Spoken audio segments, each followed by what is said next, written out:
Alexandre Silveira afirma que as medidas anunciadas hoje pelo governo vão reforçar a fiscalização na cadeia de combustíveis. O objetivo é combater abusos de preços e também práticas irregulares no setor. Repórter Beatriz Souza, continuamos em Brasília, aqui na Jovem Pan. Qual a estratégia do governo a partir de agora? Boa noite para você. Oi, Tiago, boa noite para você, boa noite para todos que estão acompanhando a gente aqui na Jovem Pan. Essa medida provisória assinada pelo presidente Lula é uma tentativa aí de reduzir o impacto no preço dos combustíveis com essa escalada de conflitos no Oriente Médio, já que o barril do petróleo tem tido aumento do preço e preocupante, né? Essa medida provisória vai dar à Agência Nacional de Petróleo novas formas de fiscalizar essas práticas abusivas do mercado. E quais medidas são essas? Multas que vão de 50 mil até 50 milhões para esses postos que aumentarem os preços de forma abusiva, podendo essas multas serem agravadas em situações de conflito ou de calamidade. Essas multas de 50 mil a 500 milhões vão também para quem negar fornecimento desses combustíveis sem uma justificativa. A medida provisória também cria um subsídio para produtores e importadores de óleo diesel e fixa uma alíquota de 12% sobre a exportação do produto. Tiago, volto com você. Tá certo, Beatriz. A gente vai saber efetivamente na prática qual vai ser a consequência, né? Nós temos então um trecho do ministro Alexandre Silveira falando justamente sobre essa possibilidade de punir quem eventualmente pratica preços abusivos. Acompanhe. A medida que nós estamos tomando aqui, do ponto de vista fiscalizatório, ela é imprescindível e ela vai nos garantir instrumentos eficazes para que nós possamos combater também crime de lesa pátria contra a economia popular, principalmente no setor de distribuição e de comercialização de combustível. Um dos setores mais difíceis que nós temos, e nós temos enfrentado isso, em especial com a Fazenda e com a coordenação da Casa Civil, é combater a especulação de preço nessa cadeia dos combustíveis que é tão fundamental na formação de preço final.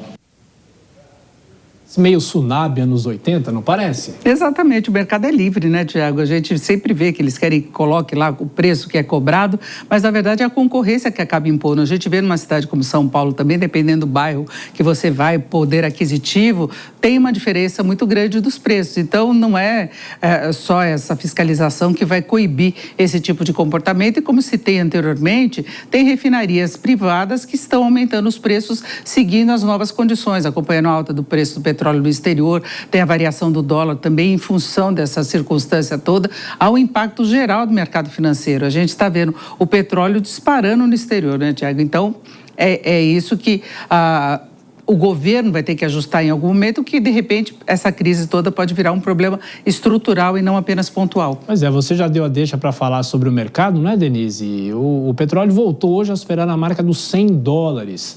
Quais são os cenários desse mercado e, claro, nessa expectativa dessas medidas do governo ajudarem, pelo menos aqui, o mercado interno, né? No exterior, essa disparada da cotação do petróleo ocorreu exatamente no dia seguinte que 32 países anunciaram a liberação de reservas estratégicas. Isso deve acontecer nos próximos 15 dias, mas o mercado não está vendo muitas condições de equilíbrio, porque a própria agência internacional já reconhece que é o pior momento da história em termos de restrição da oferta do petróleo, porque além do fechamento do Estreito de Hormuz, tem o problema dos ataques do Irã a refinarias em outros países, a infraestrutura de outros países que também acabam entrando nesse conflito, que ainda de uma forma indireta, e vários países também estão optando por interromper a produção pela dificuldade de escoamento. Então, daí essa crise de oferta que já está afetando vários países, alguns inclusive restringindo a distribuição de gás, não é? Isso aconteceu inclusive na Índia. Mas vamos ao comportamento do mercado financeiro,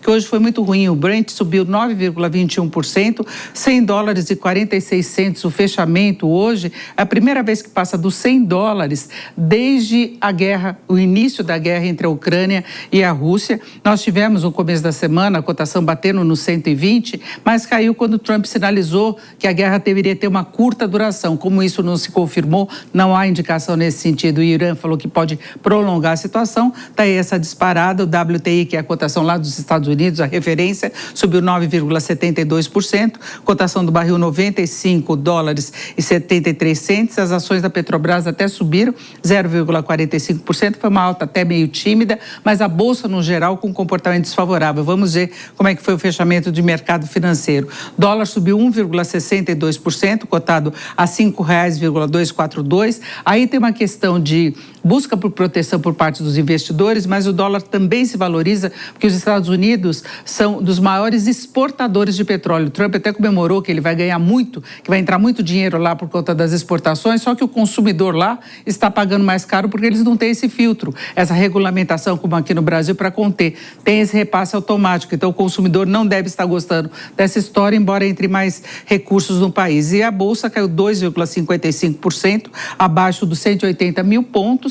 Então a gente vê todo o mercado se ajustando a uma situação de muita insegurança por conta dessa crise do petróleo, que não se sabe até que ponto pode chegar, não é? Ô Denise, depois você vai falar sobre a inflação, a divulgação que foi feita hoje, mas com base nessa pressão de preços, principalmente dos combustíveis, semana que vem tem Copom, né? É importante tentar já antecipar. Será que isso pode mexer com os humores do Comitê de Política Monetária? Pelo menos vai dar mais trabalho para eles discutirem o que eles vão fazer, porque na última reunião eles já sinalizaram que haveria início do corte, mas eles iam acompanhar todos os dados que fossem divulgados até essa reunião, que vai ser na semana que vem, na terça e na quarta-feira. E a gente teve todo esse contexto de uma guerra no Oriente Médio, com os preços do petróleo disparando, por mais que o governo tente segurar, tem preço aumentando, tem uma média aí de alta de mais de 8% já no preço da gasolina, diesel também subindo. Então, vai ter essa preocupação, vai pesar. Por enquanto, o mercado acha que ainda dá para cortar um pouquinho, talvez 0,25. Deixa eu trazer a Dora Kramer aqui para falar um pouquinho mais de política, né, Dora? A gente sempre vem falando muito sobre o peso da economia nessa eleição em outubro. De que forma o governo tenta tratar isso para que lá na frente não estoure? E é uma tentativa, óbvio, do governo, não se sabe, não tem garantia de absolutamente nada. O bolso ainda pesa... Talvez quantos por cento na hora do voto, hein, Dora Kramer? Não sei te dizer quantos por cento, só sei te dizer com certeza absoluta que pesa. Não existe eleição, pode haver uma variação para mais ou para menos. A gente tem aí essa eleição agora, seria focada só na questão do crime organizado, agora a corrupção já entra na história e a guerra, bom, se houver aumento da inflação, evidentemente que a economia entra. A gente viu as últimas pesquisas, Quest e Datafolha, mostram como também as pessoas acham que a economia piorou, vai piorar. A percepção sobre a economia é muito negativa e é claro que isso deve ser também um fator que explica a situação do presidente Lula, a piora do apoio na avaliação, né? E o crescimento do principal adversário dele, o Flávio Bolsonaro. Então, é claro que a economia é fundamental e por isso é que é mais do que justificado, não é possível. Claro que a gente pode pontuar o fator eleição aí na medida do governo. Podemos chamar de populista o que for, mas alguma coisa tinha de ser feito, porque numa medida maior ou menor, a economia sempre pesa, porque é a vida das pessoas.